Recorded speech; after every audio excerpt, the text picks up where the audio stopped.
Bonjour, notre séance d'aujourd'hui concerne une nouvelle leçon, c'est le système nerveux numéro 1 de la page 22-23.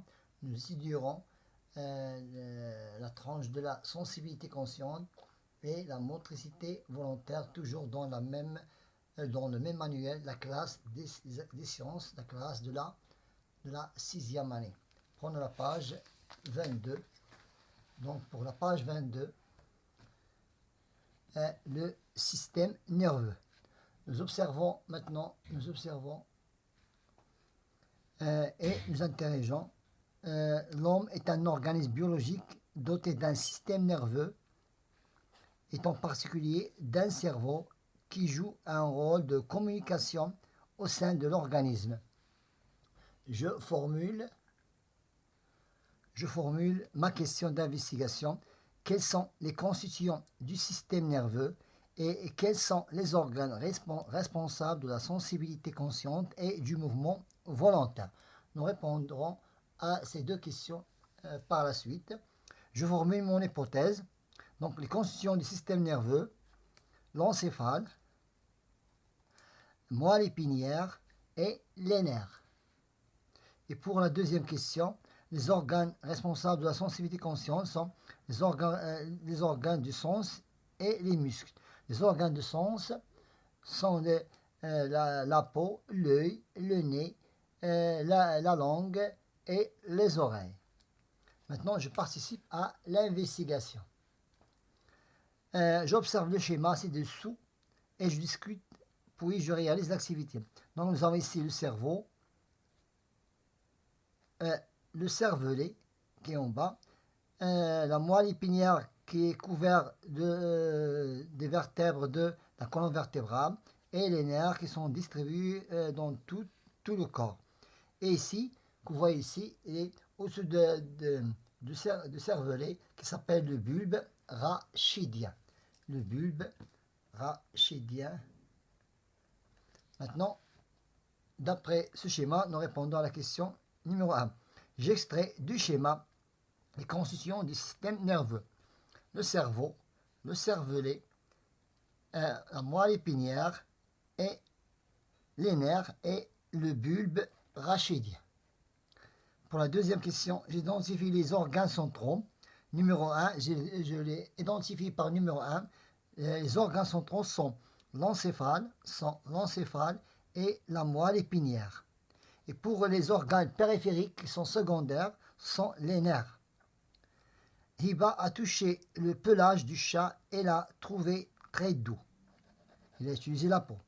Et identifié les organes sensoriels. L'organe sensoriel qui fait ressentir la douceur, c'est la peau. C'est un organe sensoriel par lequel elle a touché le pelage du chat.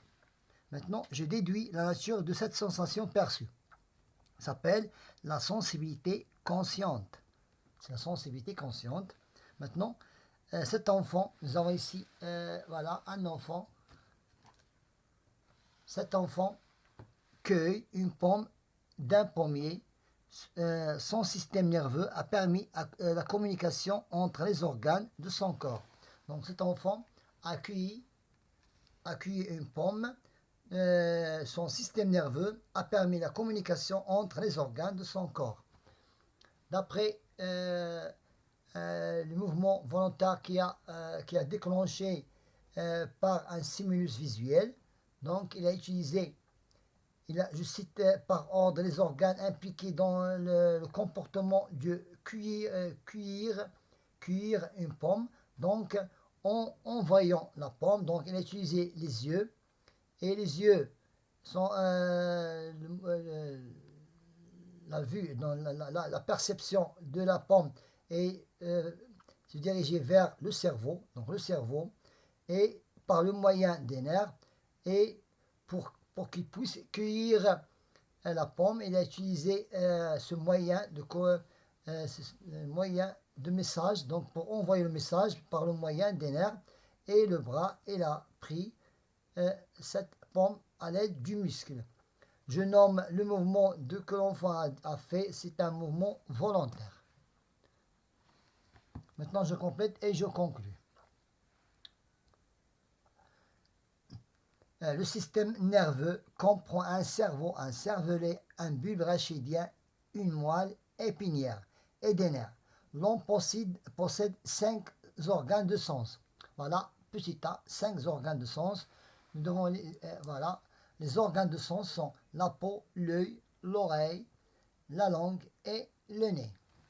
Continuons le texte qui lui permettent de recevoir des sensations différentes à l'environnement selon la nature de l'excitant, de recevoir de l'excitant stimulus, c'est la sensibilité consciente. La motricité volontaire est l'activité nerveuse qui permet la réalisation des mouvements volontaires contrôlés par le cerveau et sont exécutés selon la volonté de la personne. Maintenant, prenons son schéma et nous avons nommé chaque organe numéroté. Je cite le nom des organes numérotés. Le numéro 1, c'est le cerveau. Numéro 2, c'est la moelle épinière qui est recouverte de la colonne vertébrale, qui est à l'intérieur de la colonne vertébrale. Numéro 3 sont des nerfs. Maintenant, on a coché ces deux organes, ça veut dire le cerveau ou bien l'encéphale. Je peux ajouter ici encéphale, même encéphale. Donc l'encéphale ou bien le cerveau, ce sont des organes, et avec la moelle épinière, sont des organes centraux. Donc l'encéphale plus épinière sont des organes centraux. Donc numéro 4, c'est les organes centraux. Et pour, pour numéro 5, ce sont des nerfs. On les appelle aussi organes périphériques. Organes périphériques. Anas a produit un joli texte narratif. Sa maîtresse lui a demandé d'expliquer à ses camarades comment elle est parvenue à produire ce texte et quels sont les organes qui l'ont aidé à générer des idées et les écrire sur papier. J'aide Anas à répondre à ces deux questions pour avoir une bonne note. Donc, quel est l'organe responsable de la génération des idées? C'est le cerveau. Et quels sont les organes qui exécutent l'ordre de l'écriture?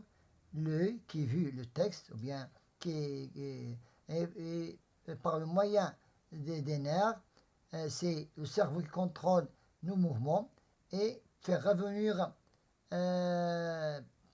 aussi par des nerfs, et la main qui écrit le texte. On a terminé notre séance d'aujourd'hui qui était le système nerveux, motricité volontaire et sensibilité consciente. Bon courage.